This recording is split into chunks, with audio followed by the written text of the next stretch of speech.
Alright guys, welcome to a day in my life for longevity. I'm going to show you guys everything I do in a day to maximize health span and lifespan. I think that health span is lifespan, so I don't necessarily think about living a long time.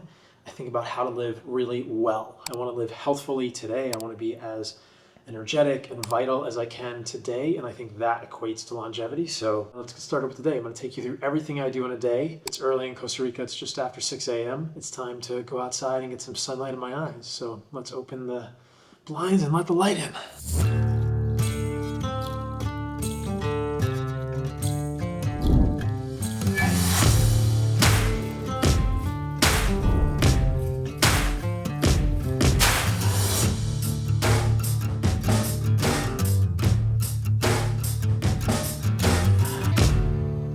So in the morning, I just like to do a little movement. I'm gonna go get a surf. So I wanna warm up the shoulders, warm up the hips, open everything up. I do that kind of stuff throughout the day also. So one of the things that I think about in terms of longevity and health is never sitting for too long. Throughout the day when I'm back from surf and I'm working, if I'm writing, I'm finishing a book now, or I'm researching for content or a podcast, I'll get up every 30 to 40 minutes, an hour.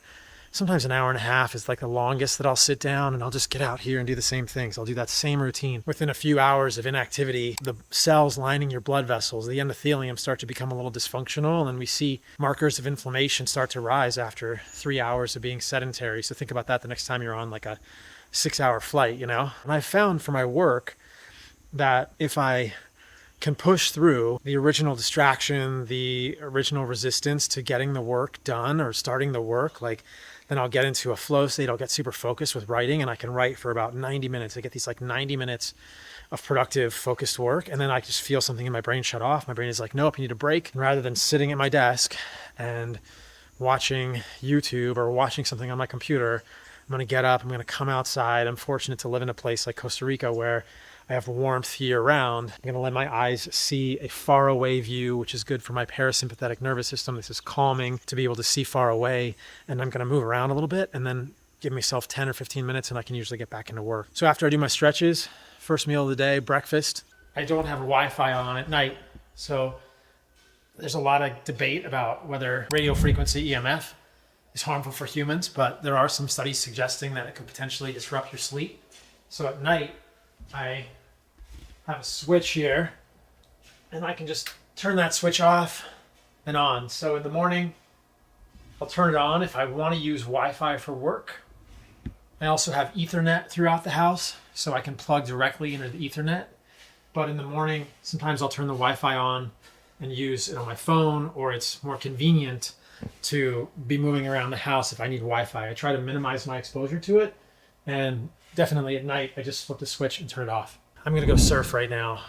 Depending on the waves, could be 2 hours. So I want energy for that. I want carbohydrates, I want protein, I want fat, but I don't want anything that's gonna take too long to digest. So a smoothie works really well for me. It's the current Paul Saladino fridge. I got some beef bacon down here, some grass-fed beef, that's Wagyu, cantaloupe, eggs, asparagus, grass-fed butter. This is my favorite whey protein. That's gonna go in the smoothie.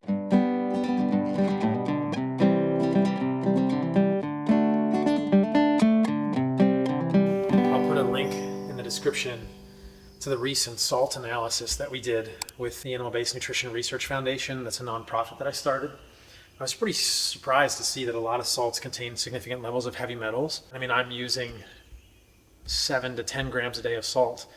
At those amounts of salt, the heavy metals actually accumulate pretty significantly if your salt is full of heavy metals. Some of the worst salts were Celtic sea salt, and Redmond had a lot of heavy metals too. This is a diamond kosher salt, which tested free of any heavy metals. If you want to live a long time, you don't want toxins in your body, you don't want to be consuming heavy metals. I'm minimizing my exposure to BPA, BPS, microplastics, and nanoplastics, which are small plastic particles. I'm minimizing my exposure to PFAs, forever chemicals, which are in plastics and kind of ride on the microplastic particles. So look, the blueberries are in plastic, yes, it can't be perfect, but my milk is in glass. And the salt is in glass, and I store my meat in glass as much as I can. One of the things that I really am proud of with Heart and Soil, that Heart and Soil is doing, is all of their products are in paper.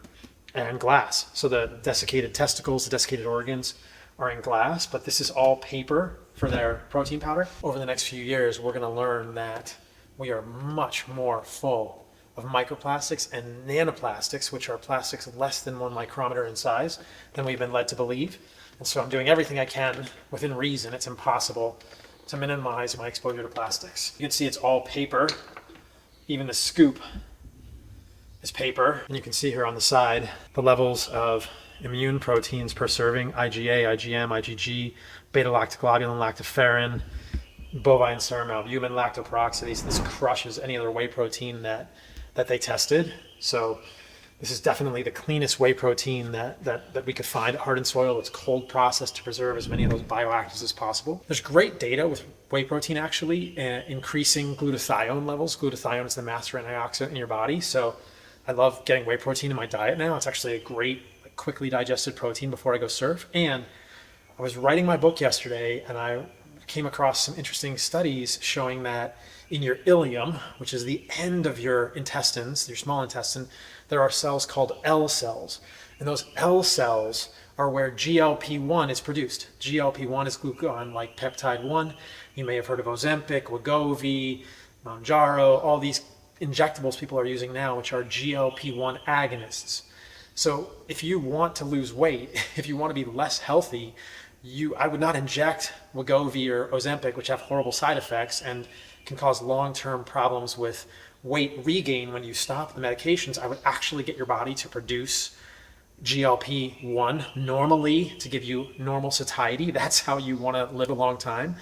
And that you accomplish by having nutrients in your diet. So nutrient-rich foods arriving to the L cells of the ileum of your gut are what trigger the release of GLP-1. Whey protein has one of the strongest signals of those cells. So when you eat whey protein, it's one of the strongest releases of GLP-1. Whey protein is very satiating per calorie and per protein. I'm not really looking for that, but it's an added bonus. If you want to live a long time, you want to be metabolically healthy. And in order to be metabolically healthy, you have to think about the quality of your food and your healthy weight. So whey protein is a great thing to have in your diet. You don't have to buy the Hardin Soil one. I think it's the best one on the market. And I think that if you're going to get a whey protein, look for something that's rigorously tested, cold processed, preferably not packaged in plastic. That's that. Look at that. Delicious. There's going to be probably 3 glasses this size in this container. I'm going to drink all of it. So I'm going to go get a surf, but it'll digest quickly and it doesn't bother me when I'm surfing. I do not do intermittent fasting. When I get up in the morning, I want to eat something first thing in the morning. That gives your body the signal to calm that cortisol in the morning. And I think this is more nutrients. I am really not super excited about fasting. I think it creates excess stress on the human body that humans don't necessarily need. I think there are better ways to lose weight simply by improving the quality of your overall foods. I'm not trying to cause excess stress. If you want to live a long time, you want to keep cortisol low as much as you can. You want that morning cortisol to help you wake up, but you want to keep cortisol low throughout the day. Fasting spikes your cortisol. There's actually a lab ratio that people don't know about that predicts longevity in humans. And it's DHEAS to cortisol. We'll put a link in the description. But you want your DHEAS, which is an androgen, to be as high as possible. So you want your sex hormones for both men and women to be high. That signals fertility and virility and vitality. And you want your cortisol to be as low as possible. Cortisol is generally a stress hormone. So a good way to spike your cortisol is to not eat enough calories and to fast in the morning or fast in the afternoon or just fast in general. So caloric restriction will absolutely spike your cortisol. I'm not about that. I'm trying to keep cortisol low and support my sex hormones. The other thing to realize is that for men and women, sex hormones, testosterone, these are important for vitality, fertility, virility, and you have to eat enough calories and you have to eat enough nutrients for those hormones. There are certain people in the health space now who are doing calorie restricted, time restricted, vegan diets, claiming that they have robust sex hormones like testosterone. I just don't believe it. That's not how the human body works. When you restrict calories, when you restrict the time in which you eat those calories, and when you don't give your body animal foods, you're going to tank your testosterone, you're going to tank your sex hormones, and that's really important for fertility and longevity. So you want a high DHES, you want a low cortisol. Cheers. All right, so heading to surf. Got the dog in the back. He lives the best life ever as a dog now. He gets to go run around on the beach, and I get to go in the ocean. So one of the weird things about me is that I don't listen to music that often. I don't know if it's like a dopamine thing, trying not to flood dopamine, or I don't know what it is. I like just having space for my brain to kind of wander when I'm on the way to surf.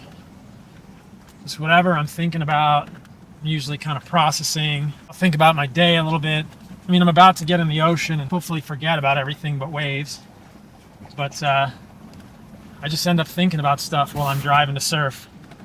Kind of what I want to do after surf, what kind of work I want to get done in the day, what my priorities are for the day, that kind of stuff. I almost never listen to music when I'm driving in the car. Not that my music is not good for longevity. I suppose if you like the music, that could improve your longevity. But I don't like a lot of modern music, guys. You'll make fun of me for this, but I like classical music, a little bit of classic rock, a little bit of country, not that much hip hop, not that much rap. I don't like music that makes me angry or stressed. And I'm actually kind of sensitive to the messages that are coming into my body through lyrics, subliminally or not so subliminally. So, yeah, not a lot of music. Definitely not music that's has like a super negative message. So that's what I do on the way to surf. It's not a long ride.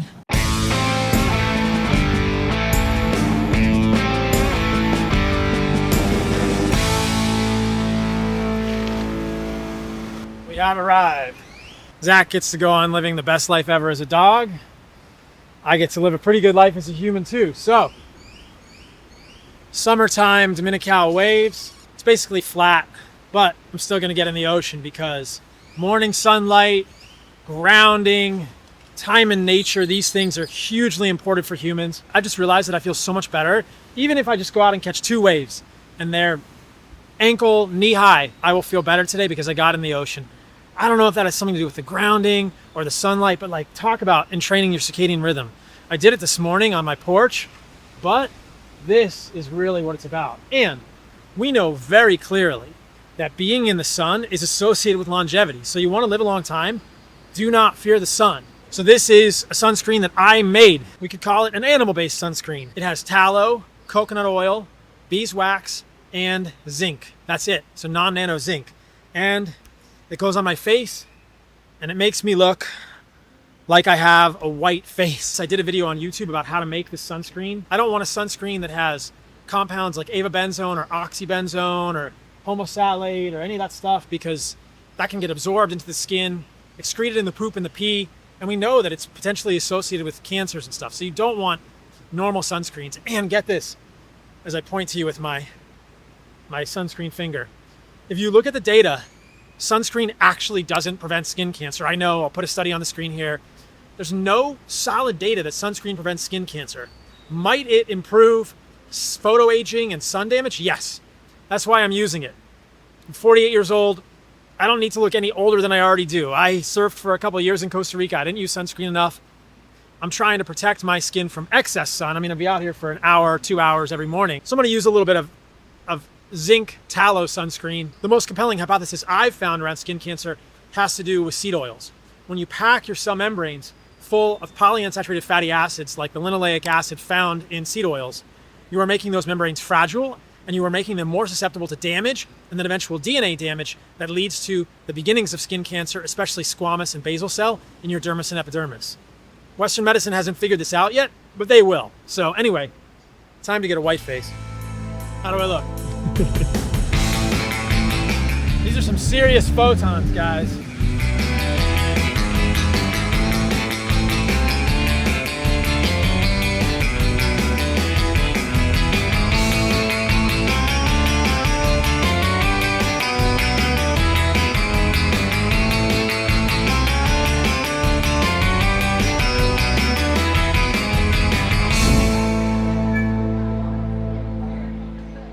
Got to surf in with some friends.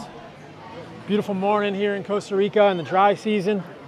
Gonna go hang out in a cafe here. No breakfast here for me right now. I'm gonna go home and get some breakfast in a second, but I want to say hi to my friends and catch up. So I got the dog. We're gonna go in the cafe. Come on.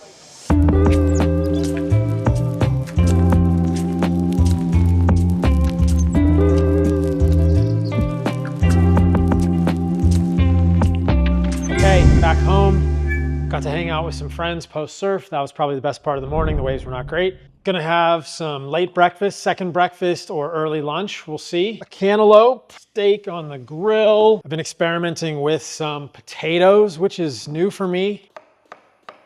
You gotta love a good knife, guys. Gotta love a good knife.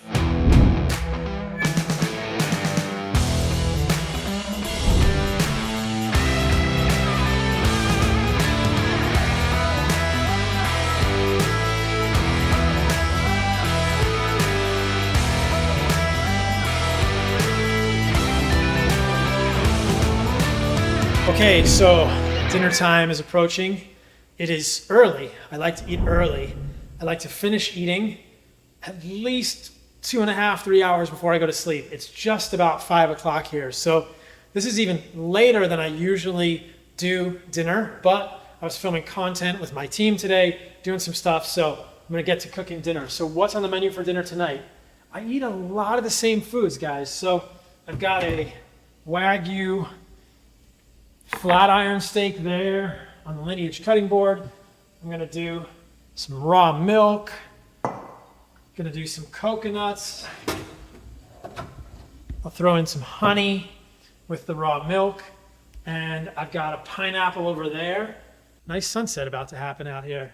If you use a metal grill brush, be aware that those little pieces of metal can get stuck in your grill and they can end up in your food. And there are hundreds of people hospitalized every year for getting those little pieces of metal in their intestines. They cause perforation or they cause major pain. So we got a sunset happening here. And as you'll see, and this day in the life video continues, after sunset, all the lights in my house are gonna be red. It's not a swingers party. It's not anything weird. It's not a rave. It's just that I'm trying to protect my circadian rhythm. I don't want flickering blue lights in my house. But what I do want is to see the sunset. This actually helps entrain the circadian rhythm. Even though this is bright light, at the end of the day, seeing the sun go low on the horizon, seeing these colors, helps signal to my body, okay, it's time to wind down. It's time for melatonin production to start increasing.